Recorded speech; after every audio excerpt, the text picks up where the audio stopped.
네, 이번에는요, 김기성 앵커가 꼽은 이슈 함께 해보도록 하겠습니다. 어떤 이슈들이 나와 있는지 함께 좀 확인을 해보죠. 김기성 앵커님이 첫 네. 번째 이슈로는, 네, 글로벌 정육회사, 네, 랜섬웨어 공격을 받았다라는 소식 꼽으셨네요. 네네. 앞에서 그 글로벌 인사이드에서 말씀을 해주셨죠. 그러니까 브라질 회사입니다. 네.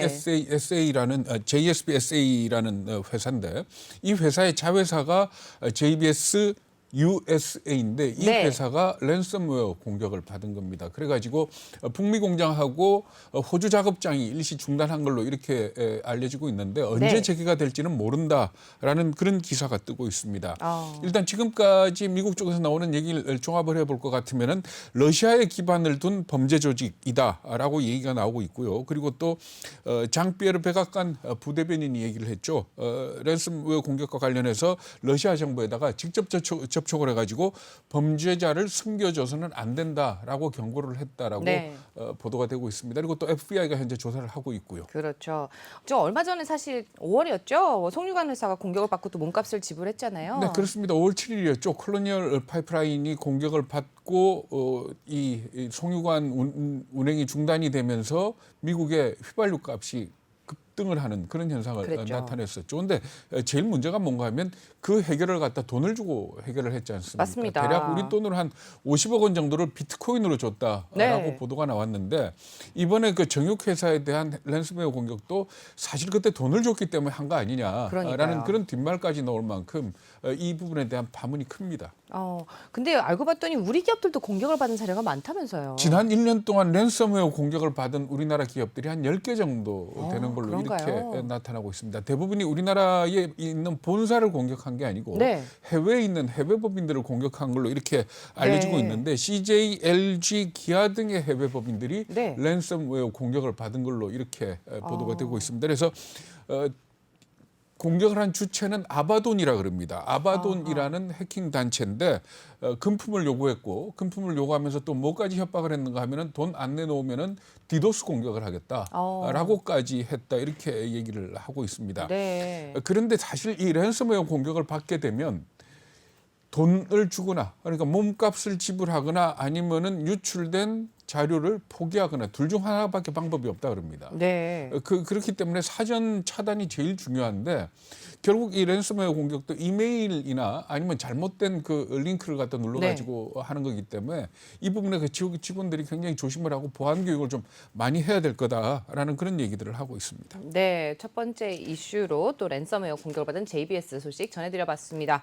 두 번째 이슈도 나와 있는데요. 원자재 가격 상승으로 자동차 가격이 올라갈 것 같다면서요? 네, 그렇습니다. 사실 앞에서 그 테슬라 얘기했었지 않습니까? 네. 보통 자동차 회사들은 웬만해서 기존 판매하고 있는 차의 가격은 올리지는 않습니다. 네. 뭐 연식을 바꾸거나 그렇죠. 좀 뭐 페이스리프트 해가지고 가격을 올리는 경우는 있고 지금처럼 이렇게 원자재 가격이 많이 오른다면은 결국 신차 가격이 크게 오르지 않겠냐. 이렇게들 예상을 하고 있습니다. 뭐 네. 테슬라 같은 경우야 워낙 우리가 처음 보는 기업이다 보니까 지금 현재 5번째 가격을 인상을 했거든요. 네. 근데 왜 이렇게 인상할 수밖에 없다라고 보는가 하면은 첫 번째가 철강 가격입니다. 이 철강이 자동차 가격에서 차지하는 비중이 6 내지 7% 정도 되는 걸로 이렇게 네. 알려지고 있는데 최근에 현대 기아하고 국내 제철 업체들이 합의를 했습니다. 자동차에 들어가는 철강 가격을 5% 정도 그러니까 네. 톤당 5만 원 올려주겠다 이렇게 합의를 봤거든요. 네. 근데 이 5만 원이 지금 현재 톤당 거래되는 가격이 아마 100만 원 남짓인 걸로 이렇게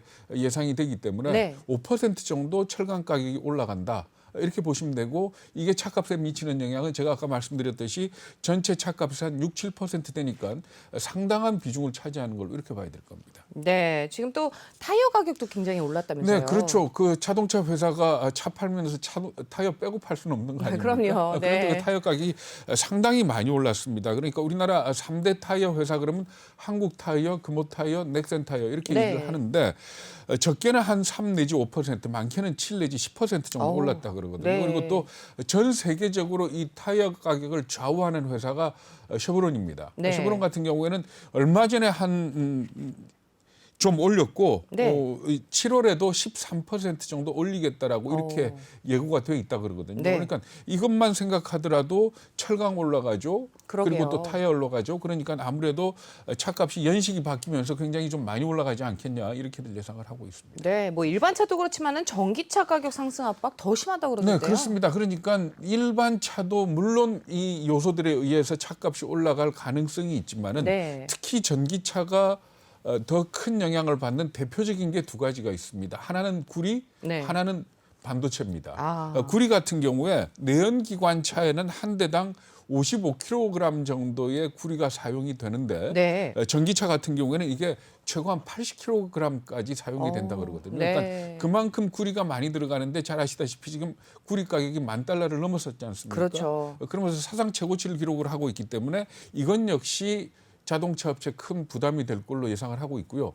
뭐 차량용 반도체 가격이야 제가 말씀 안 드려도 너무 잘 아시겠지만 그렇죠. 현재 업계의 현실이 어떤가 하면은 자동차 업체가 이 차량용 반도체를 갖다 받기 위해서 뭐 NXP나 르네사스나 인피니온에다가 주문을 하게 되면 웃돈을 얹어줘야 된다 그럽니다. 그 정도인가요? 그러니까 한 10% 정도 웃돈을 얹어줘야 되는 그런 상황이기 때문에 이런 것들이 결국 완성차 업체에 큰 부담이 되고 특히 전기차 제조에는 상당한 부담이 되지 않겠느냐 이렇게 얘기를 하고 있습니다. 그것뿐만이 아니고 알루미늄 같은 경우에는 이 자동차 열 관리 관련된 데 많이 들어가거든요. 네. 이건 역시 알루미늄 가격 많이 오르고 있지 않습니까? 그렇죠. 네. 그렇기 때문에 상당 부분 자동차 가격 상승 전망이 지금 우려가 큰 걸로 이렇게들 예상을 하고 있는 겁니다.